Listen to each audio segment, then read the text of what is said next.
మెదక్ జిల్లా శివంపేట మండలంలోని చండి, రెడ్యాతాండ, భోజ్యాతాండ, గోమారం, లచ్చిరెడ్డిగూడెం, నవాబ్పేట గ్రామాలకు ప్రధాని నరేంద్ర మోడీ కేంద్ర ప్రభుత్వం సిఆర్ఎఫ్ సెంట్రల్ రోడ్ ఫండ్ ద్వారా నిధులను విడుదల చేయడం జరిగింది. గత 2 సంవత్సరాల క్రితమే ఈ రోడ్డుకు శంకుస్థాపన చేయడం జరిగింది. ఈ రోడ్డు మొదటి దశలో నేను మీ అశోక్ సాదుల పాంబాండ, పోతుల బోగూడ వరకు పూర్తయింది. రెండవ దశలో చండి, రెడ్యాతాండ, భోజ్యాతాండ, గోమారం, లచ్చిరెడ్డిగూడెం, నవాబ్పేట గ్రామాలకు రోడ్డు విస్తరణ పనులు ప్రారంభమై రాష్ట్ర ప్రభుత్వం మరియు రోడ్డు కాంట్రాక్టర్ల నిర్లక్ష్యం వల్ల మధ్యలోనే నిలిచిపోవడం జరిగింది. ఈ విషయమై బీజేపీ యువ నాయకులు వెల్దుర్తి మండల ఇన్ఛార్జ్ అశోక్ సాదుల గత 15 రోజుల క్రిందట మెదక్ పార్లమెంట్ సభ్యులు మాధవనేని రఘునందన్ రావుని కలిసి ఆగిపోయిన రోడ్డు పరిస్థితి గురించి వివరించడం జరిగింది. దానికి స్పందించిన ఎంపీ రోడ్డు సంబంధిత అధికారులకు మరియు కాంట్రాక్టర్లకు ఫోన్ చేసి వీలైనంత త్వరగా రోడ్డు విస్తరణ పనులను పూర్తి చేయాలని హెచ్చరించారు. కాబట్టి ఇప్పుడు ఈ రోడ్డు విస్తరణ పనులు పునఃప్రారంభమయ్యాయి. అనంతరం అశోక్ సాదుల మాట్లాడుతూ గత 15 సంవత్సరాలు కాంగ్రెస్ ప్రభుత్వంలో నర్సాపూర్ నియోజకవర్గానికి 2 సార్లు ఎమ్మెల్యేగా, మంత్రిగా ప్రాతినిధ్యం వహించిన సునీతా లక్ష్మారెడ్డి తన స్వగ్రామానికి రోడ్డు తీసుకురాలని ఘనత ఆమెకు దక్కిందని ఎద్దేవా చేశారు. గతంలో 10 సంవత్సరాలు టీఆర్ఎస్ ప్రభుత్వంలో నర్సాపూర్ ఎమ్మెల్యేగా చిరుమల మదన్ రెడ్డి ఉన్నప్పటికీ ఆయన ఈ రోడ్ల గురించి పట్టించుకోలేదని తెలియజేశారు. రాష్ట్రంలో ఇప్పుడున్న కాంగ్రెస్ ప్రభుత్వం పరిస్థితి అభివృద్ధిపైన ఊసేలేదని, దున్నపోతు మీద వాన పడ్డట్టే ఉందని అన్నారు. శివంపేట మండలంలో రోడ్ల గురించి మరియు ఏ ఇతర సమస్యల గురించైనా ప్రజల పక్షాన కొట్లాడే పార్టీ భారతీయ జనతా పార్టీ అని చెప్పుకొచ్చారు. రావడం జరిగింది. అందులో భాగంగా మా నర్సాపూర్ కాన్స్టిట్యున్సీకి మళ్ళీ బీఆర్ఎస్ నుంచి సునీతా లక్ష్మారెడ్డి గారు ఎన్నిక కావడం మన ఈ గ్రామాల ప్రజల అదృష్టమో దురదృష్టమో నాకైతే అర్థం కావటం లేదు.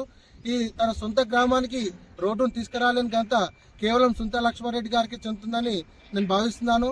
ఈ రోడ్డు గురించి నేను నా చిన్నప్పటి నుంచి కొట్లాడుతూనే ఉన్నాను. ఉసిరికపల్లి, పాంబండ, పొద్దుబొగుడు నుంచి వస్తే నవాబ్పేట, చంది, గోమారం వరకు నేను నా చిన్నప్పటి నుంచి కొట్లాడుతూనే ఉన్నాను.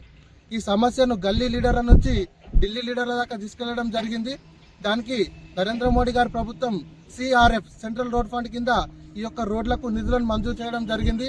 అందులో భాగంగా మొదటి భాగంలో మన పోత్లబగూడ, పాంబండ, భీమ్లతాండ, శంకర్తాండ, ఉసిరికపల్లి యొక్క ప్రధాన రహదారి పూర్తయింది. అది పూర్తయినప్పటికీ ఈ యొక్క రెండవ భాగంలో ఉన్నటువంటి చంది, రెడ్డితాండ, బొజ్జతాండ, గోమారం, లచ్చిరెడ్డిగూడెం, నవాబ్పేట ఈ గ్రామాలకు రోడ్డు ప్రారంభమైనప్పటికీ ఈ యొక్క పనులు నిలిచిపోవడం జరిగింది మధ్యలోనే. ఈ విషయమై నేను గత 15 రోజుల కిందట మా శివంపేట మండల భారతీయ జనతా పార్టీ నాయకులను తీసుకెళ్లి మన గౌరవనీయులు మెదక్ పార్లమెంట్ సభ్యులు శ్రీ మాధవనేని రఘునందన్ రావు అన్నగారికి ఈ యొక్క ప్రధాన సమస్య గురించి, రహదారి సమస్య గురించి నేను ఎంపీ గారికి విన్నవించుకోవడం జరిగింది. దానికి మన రఘునందన్ రావు అన్నగారు సానుకూలంగా స్పందించి ఈ యొక్క రోడ్డు విషయమై ఈ రోడ్డు రవాణా సంస్థ అధికారులకు కావచ్చు, అలాగే కాంట్రాక్టర్లకు కావచ్చు, వాళ్ళందరికీ నా ముంగట్నే ఫోన్ చేసి వాళ్ళని బెదిరించడం జరిగింది. ఈ యొక్క రోడ్డు పనులు వీలైనంత త్వరగా జరగాలని వాళ్ళను ఆదేశించడం జరిగింది. ఈ యొక్క మన శుభపరిణామాన్ని చెప్పుకోవచ్చు. మన ఎంపీ గారు సానుకూలంగా స్పందించిన వెంటనే ఈ యొక్క రోడ్డుకు ఈ యొక్క మరమ్మతులు మళ్ళీ పునఃప్రారంభమయ్యాయి. ఇది మనకు ఒక శుభసూచకంగా భావించవచ్చు. కాబట్టి ప్రజలారా, అప్పుడైనా ఇప్పుడైనా ఎప్పుడైనా ఈ యొక్క రోడ్ల గురించి కావచ్చు, శివంపేట మండలంలో ఉన్న ప్రధాన సమస్యల గురించి కావచ్చు కొట్లాడేది బీజేపీ పార్టీయే, భారతీయ జనతా పార్టీయే. ఈ స్థానిక గోమారం నివాసి అయినటువంటి సునీతా లక్ష్మారెడ్డి గారు మా నర్సాపూర్ కాన్స్టిట్యున్సీకి ఎమ్మెల్యే ప్రాతినిధ్యం వహిస్తున్నారు. వారు ఎప్పుడైనా కాంగ్రెస్ ప్రభుత్వంలో ఎమ్మెల్యేగా ఉన్నప్పుడు, ఒక మంత్రిగా ఉన్నప్పుడు. అందరికీ నమస్కారం. నేను మీ అశోక్ సాదుల. మన శివంపేట మండలంలో గత 25 సంవత్సరాల నుంచి కొత్త రోడ్లను నోచుకోలేని గ్రామాలు ఏవైనా ఉన్నాయంటే మనం చాలా స్పష్టంగా చెప్పొచ్చు.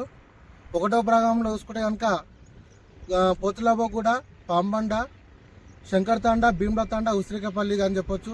ఇక్కడ 2వ భాగంలో చూసుకుంటే కనుక చంది, రెడ్డితాండ, బొజ్జతాండ, గోమారం, లచ్చిరెడ్డిగూడెం, నవాబ్పేట ఈ గ్రామాలకు గత 25 సంవత్సరాల నుంచి రోడ్లు లేక ఇక్కడ ప్రజలు నానా అవస్థలు పడుతున్నారు.